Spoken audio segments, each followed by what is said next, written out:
Welcome to Lab 6. In this lab, we will demonstrate how to create a web application using the Flask micro framework in Docker. This lab is a continuation of Lab 5, where we showed how to create a very basic Hello World application using Flask. Now we will show how to make it actually interact with the operating system and do something more useful. So we will create a simple Python development environment using Docker, so you can develop the application directly on the VPS.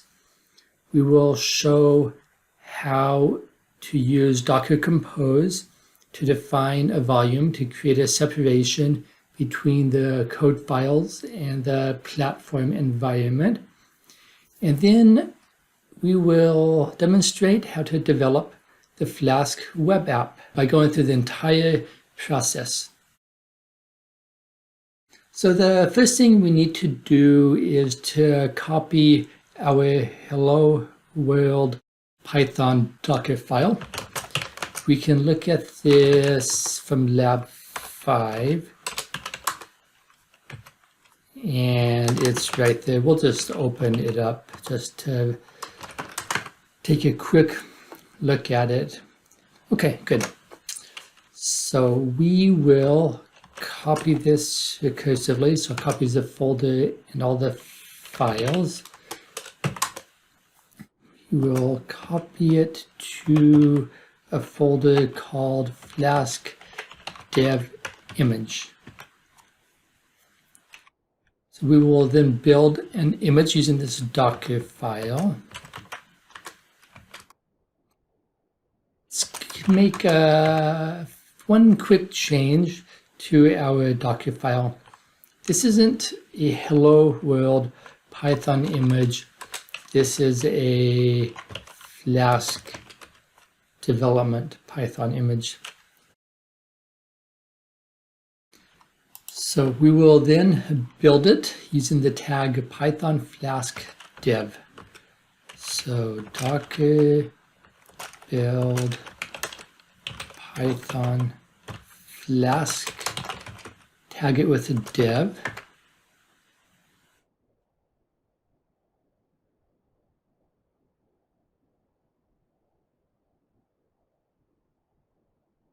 To verify Docker images, and there we have it. Python Flask tag dev. For the second step, we need to set up the Docker Compose environment. Let's go back home and then create a project folder for us. We'll call this Flask quotes for our quotes application.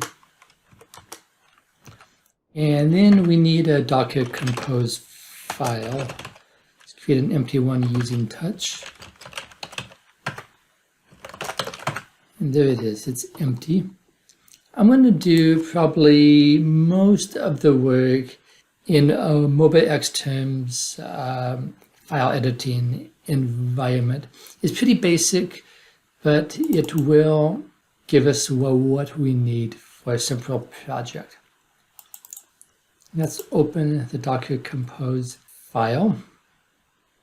So let's go to the website and we will copy the template, the Docker Compose template file, YAML file I have here.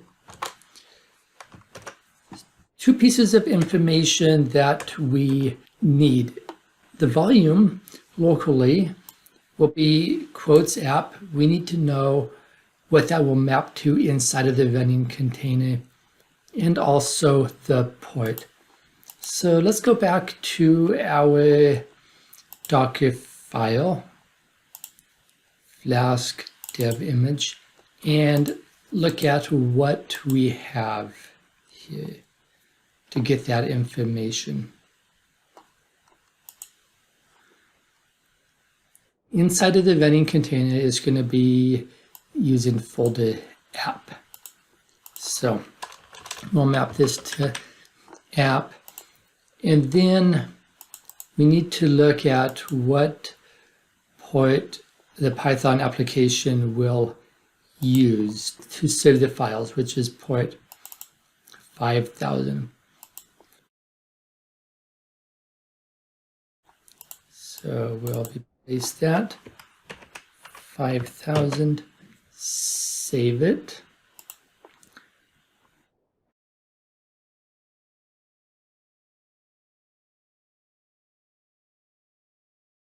We need our volume directory that we defined in the Docker Compose file. So we need to create this directory.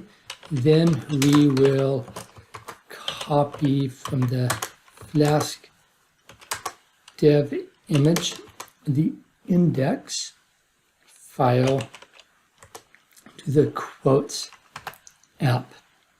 Now we should have a defined project with all the required pieces. Take a look at our tree structure. We have compose, the quotes, and then the index. Let's verify Docker Compose config. It's valid. Now we can start it and verify that it works. So Docker Compose up. We can do up dash D. If we just do up here, we can see if there's any errors. Then we can go over to another tab and run our curl command there. We also need to know which port this is running on, which is externally. This is 2854. So it was 2854, and it returned back our hello world message, and we can see that it was we have a hit to the web server there. The last thing we will need to do is to create a reverse proxy. I have already done that on this VPS. You can look at that. Let's see, Nginx sites enabled. So we can view it, and we have the domain name. Is here what it's expecting. We can go to that, open it here, and it will return back our hello world message. At this point, we are ready to start developing our project.